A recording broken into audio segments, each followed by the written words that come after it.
에스겔서 37장 15절에서 17절까지 말씀입니다.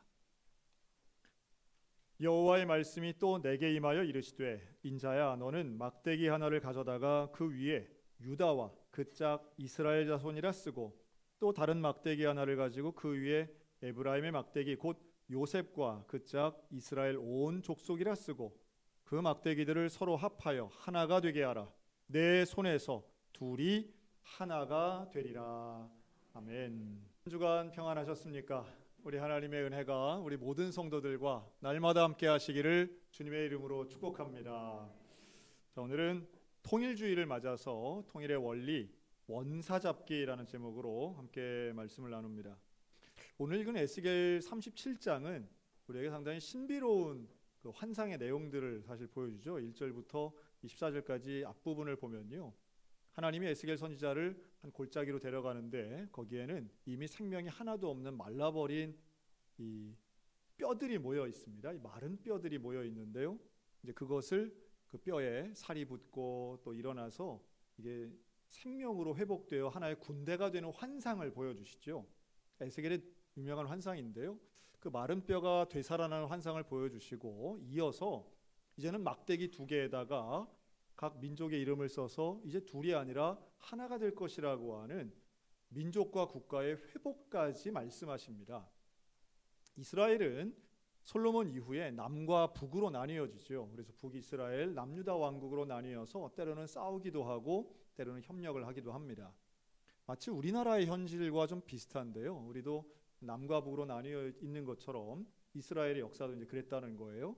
그러다가 북이스라엘이 먼저 멸망하고 예루살렘에 있던 남유다도 시간이 지나 역시 멸망합니다. 그리고 이들은 포로로 끌려가서 나라, 민족, 땅이 다 없는 상태가 되죠. 마치 마른 뼈와 같았던 당시의 현실이지만 하나님은 명확하게 선지자를 통해 회복될 수 있다, 너희가 다시 일어날 수 있다, 그리고 너희는 다시는 나뉘어지지 않을 거다라고 하는 이 하나됨의 원리를 오늘 환상을 통해서 말씀합니다. 우리 대한민국도 나뉘어져 있지만 통일이 되는 그 순간, 또 하나가 되는 그 원리를 우리는 믿고 기도하고 있습니다. 하나님이 이 한반도에 평화 주시고 또한 남과 북이 통일되는 기적과도 같은 회복의 역사 허락해 주실 줄로 믿습니다. 그런데 다만 이제 우리들의 인식과 생각은 많이 변화되어 있는 것 같아요. 매년 이맘때쯤 되면 통일연구원이나 이런 데서 여론조사들을 주로 하는데요, 그 조사들은 대개 통일이 돼야 된다고 보십니까? 이런 질문에 대한 답변들이에요.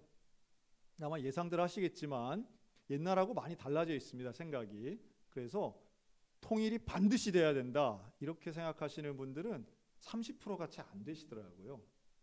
대부분은 60% 가까이는 사실은 뭐 다양하게 표현하지만 별 관심이 없다예요. 통일이 뭐 되면 뭐 나쁘진 않겠지만 뭐 거기 꼭 돼야 되나? 그거보다는 내 생계가, 그거보다는 내 생활이 혹은 내 가정이나 자녀가 더 중요합니다. 되게 이런 톤들이죠.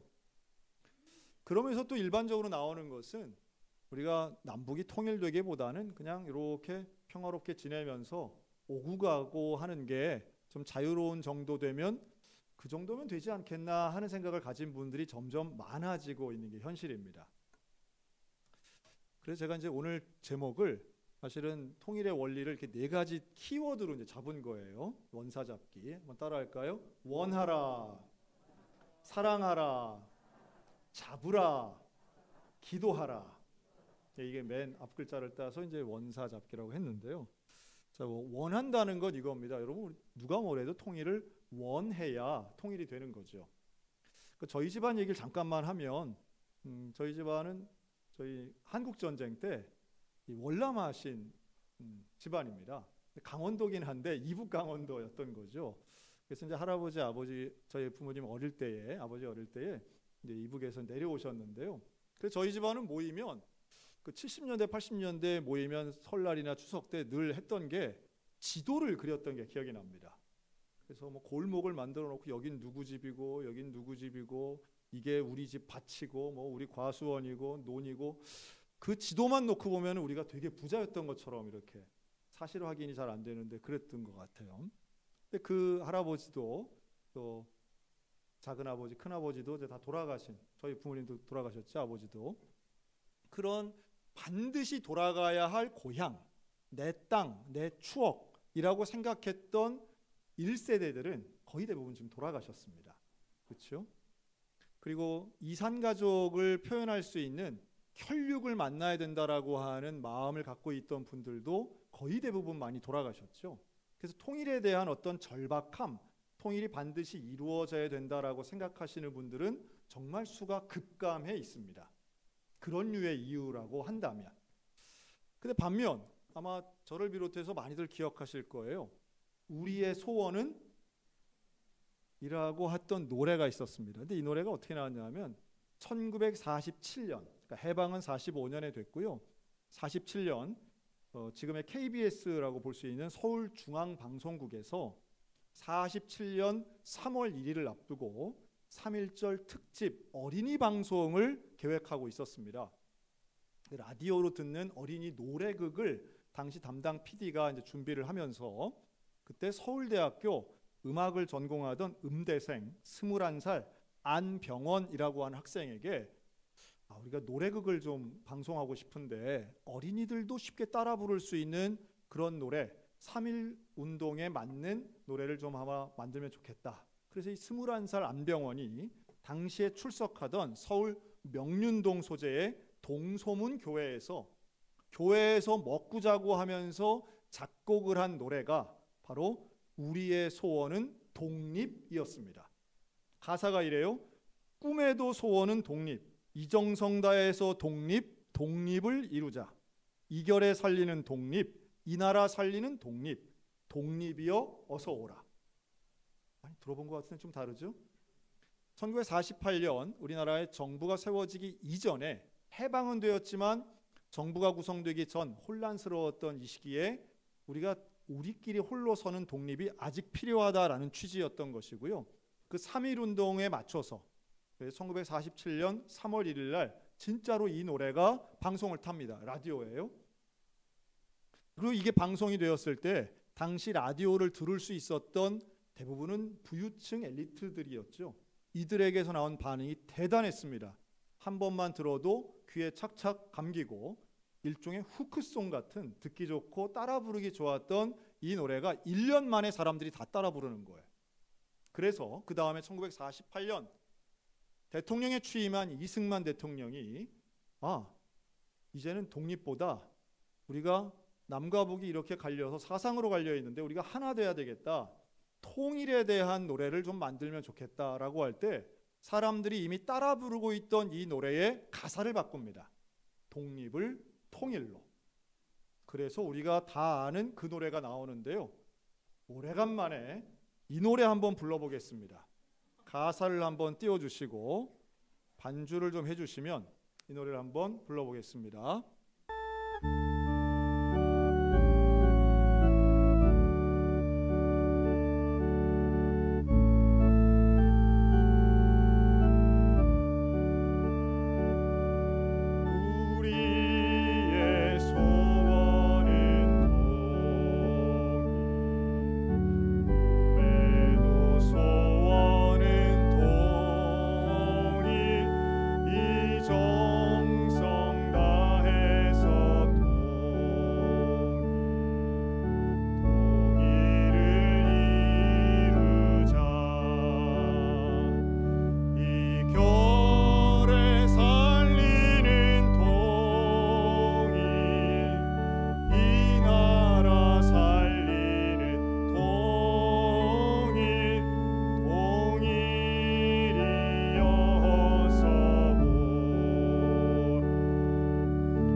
이 노래가 21살 청년이 작곡을 하고 개신교회에서 작곡이 됐다는 걸 아마 아시는 분 적을 겁니다.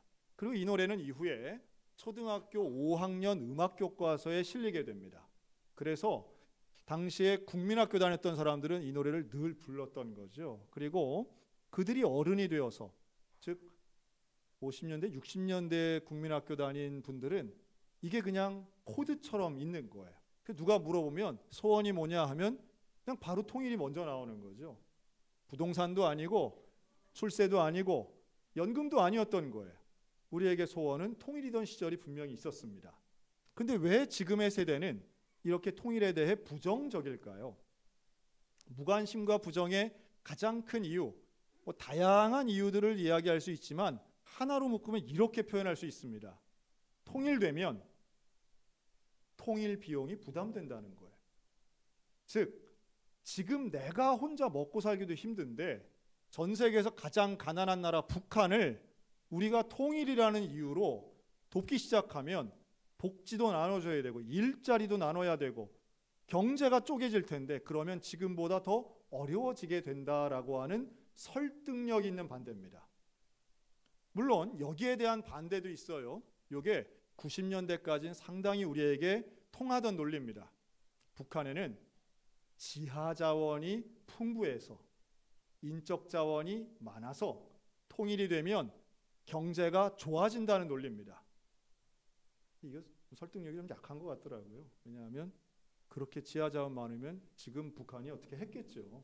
그렇죠? 하지만 여전히 그런 반론도 존재하는 게 사실이죠.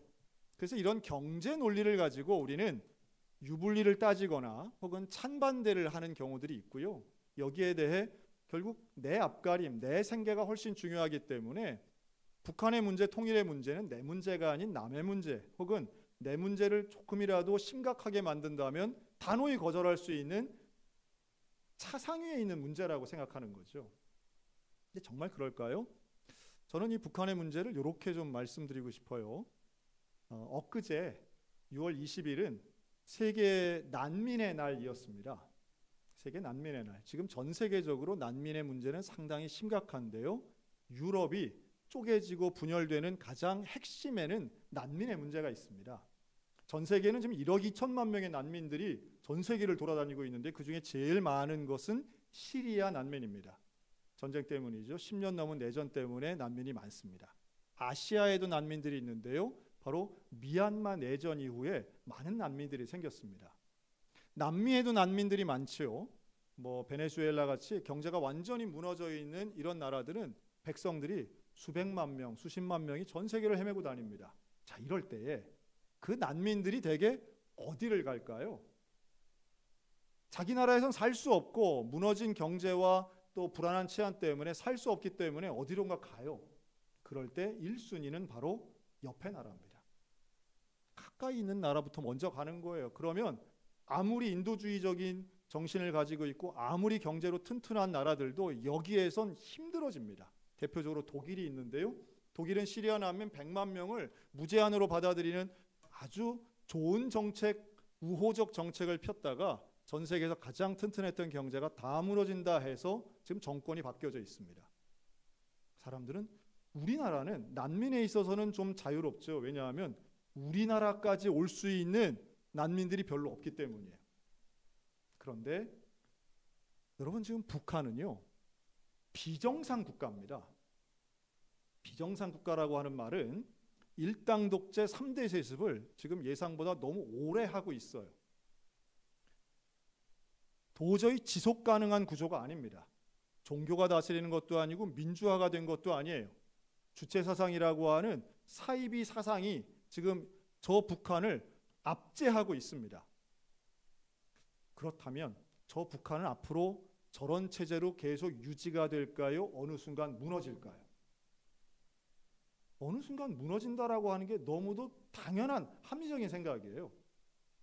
여기에 대해 우리가 준비하고 있지 않으면 북한이 어느 순간 무너질 때에 어떤 방식으로 무너질지는 상당히 예측이 안 되죠. 내전의 현상이든지 아니면 완전히 정권 자체가 없어지는 붕괴든지 어떤 형태로 저 북한은 무너지게 될 것입니다. 여러분 그럴 때 북한 사람들이 어디로 먼저 올까요? 말 안 통하고 총 맞는 중국부터 갈까요? 아니면 말 통하고 따뜻한 남한으로 먼저 올까요? 여러분 저 북한 사람들이 북한의 주민이 난민이 되어서 만약 남한으로 온다면 그건 재앙입니다. 저는 경제를 가지고 유불리를 따지는 분들에겐 그렇게 말씀드리고 싶어요. 지금 같은 구조에서 경제 유불리 따지다가 통일을 준비하지 않으면 우리는 더 큰 재앙을 맞이할 수도 있다는 겁니다. 땐 심각해집니다. 아주 어려워집니다. 지금 유럽에서 보이고 있는 난민에 대한 차별이나 난민 때문에 일어나고 있는 끔찍한 사건들, 우리는 말이 통하는 사람들이에요.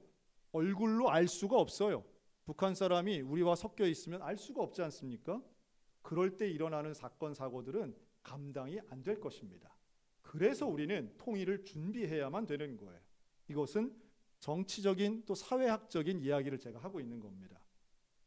자, 그렇다면 우리는 성경에서 말씀하는 조금 더 다른 단계의 통일을 준비해야 되는데요. 그것은 북한을 사랑하는 것입니다. 적으로 보는 게 아닙니다. 우리의 경제를 손해보거나 깎아나가는 게 아니라 사랑의 대상으로 봐야 되는 거죠.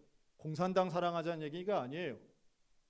정권을 사랑하자는 얘기가 아니라 북한의 주민들을 사랑해야만 합니다. 마치 오늘 말씀에 나오는 에스겔서에 나오는 두 개의 막대기에다가 각자의 이름, 북이스라엘과 남유다 에브라임의 요셉의 이름을 쓰고 짝이라고 한 단어를 쓰고 있는데요. 16절, 이 짝이라고 하는 건 하나의 조죠. 같은 편이라는 거예요. 우리는 북한을 적으로 보는 게 아니라 정말 우리가 사랑하고 긍휼히 여길 대상으로 보아야 합니다. 북한 주민들을 사랑의 마음으로 우리가 대상으로 기도하고 품고 있을 때에, 그럴 때 통일의 놀라운 평화적 통일의 가능성이 열리게 될 줄로 믿습니다. 그리고 이것을 위해 우리는 손을 잡는 협력의 노력이 필요합니다.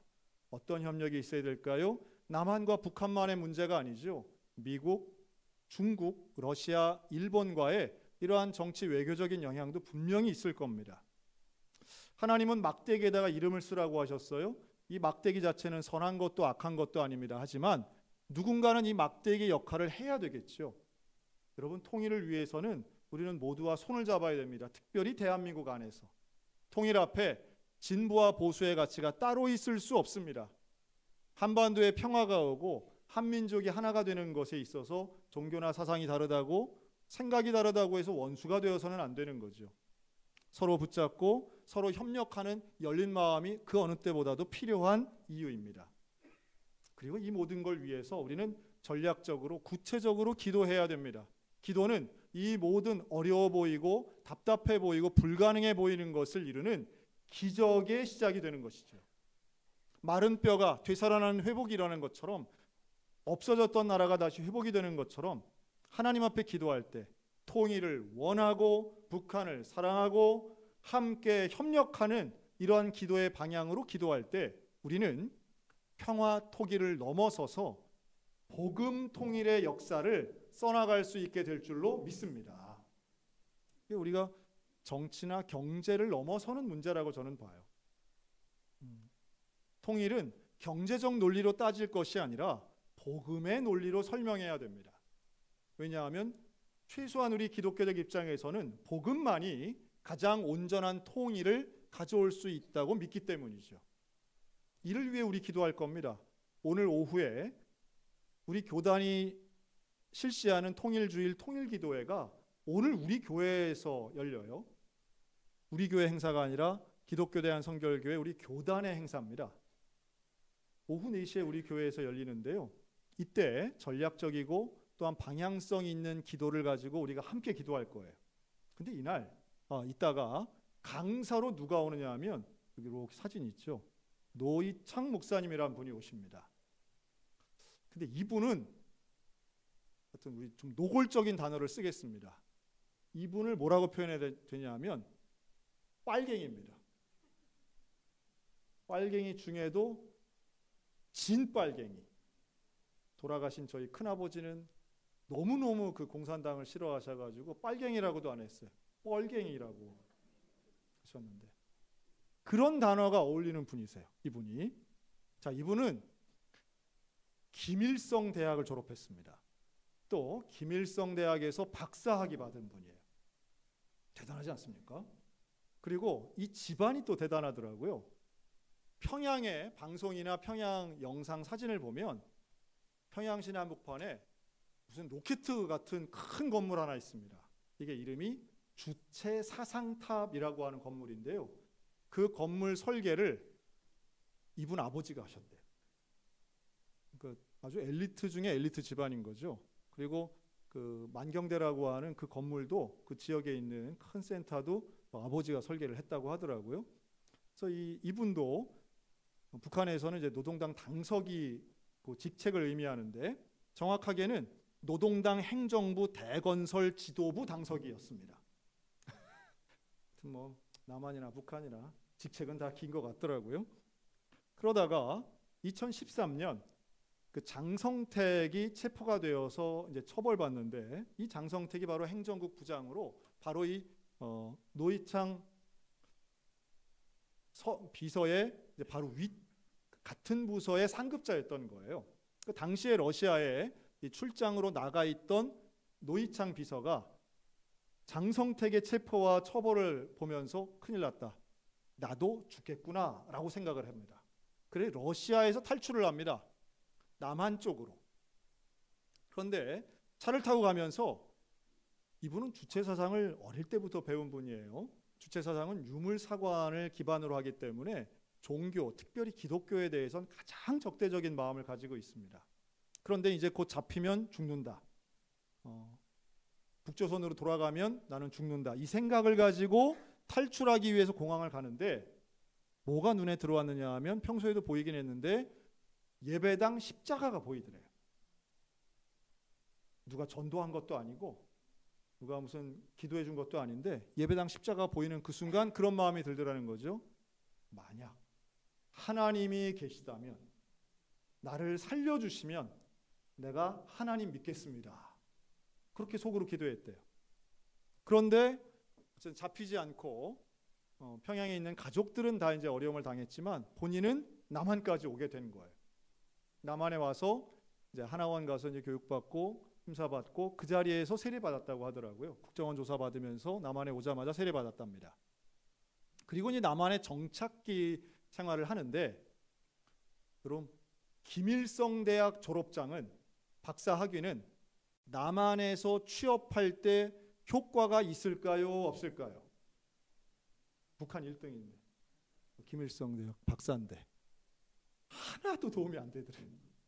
취업이 안 되고 자신이 갖고 있던 노하우나 경력이나 기술은 남한에서는 아무도 알아주지 않았대요. 그래서 참 힘든 시간을 보냈다고 그러죠. 낙심하고 절망하고 목숨만 구했지 나 평생 귀족 같은 1등 생활하다가 남한에 와서 아주 큰 절망을 느꼈답니다. 이제 그러면서 이제 많은 도움, 뭐 전도자들의 도움도 받고 이러셨는데요. 그러면서 편 것이 성경책. 원래 공부머리가 있다 보니 성경을 읽기 시작했는데 그러면서 놀라운 걸 발견했답니다. 성경에서 뭘 발견했느냐 하면 주체사상을 발견한 거예요. 주체사상. 자, 주체사상이 먼저일까요? 시대적으로 성경이 먼저일까요? 비교할 수 없죠. 성경이 훨씬 먼저죠. 그거를 알고 있기 때문에 깜짝 놀랐다는 거예요. 와, 김일성에게 속았다. 김일성이 성경을 베껴서 자기를 주인공으로 만든 사이비 사상을 만들었다는 걸 성경을 읽고 알았답니다. 저는 이 부분이 되게 중요한데요. 주체사상에 경도되어 있는 북한의 엘리트들을 바꾸려면 복음밖에 없어요. 왜냐하면 성경을 통해서 스스로 깨달아야 주체사상이 잘못된 사상인 것을 알 수 있기 때문입니다. 그 증거가 되시는 분이죠. 그리고 그때부터 성경을 읽고 신학교에 들어가서 신학 공부를 하고 바로 올해 목사 안수를 받으셨습니다. 독립교단에서요. 그러니 오늘 오후에 오시면 이분 통해서, 노 목사님을 통해서 정말 생생한 북한 엘리트의 간증과 태어날 때부터 주체사상에 젖어있던 사람이 어떻게 복음주의자가 될 수 있는가, 그리고 왜 우리 한반도에는 복음 통일이 필요한가를 분명하게 보여주는 전 증거라고 생각합니다. 여러분, 갑자기 어떤 형태로도 지금 이미 75년 동안 갈라져 있던 남한과 북한의 사람들은 가치관도 생각도 또는 생각하는 형태도 다 달라져 있습니다. 우리는 자본주의에 젖어서 타락했다면 북한은 주체사상에 경도되어서 우리와 가치관을 공유할 수 없어요.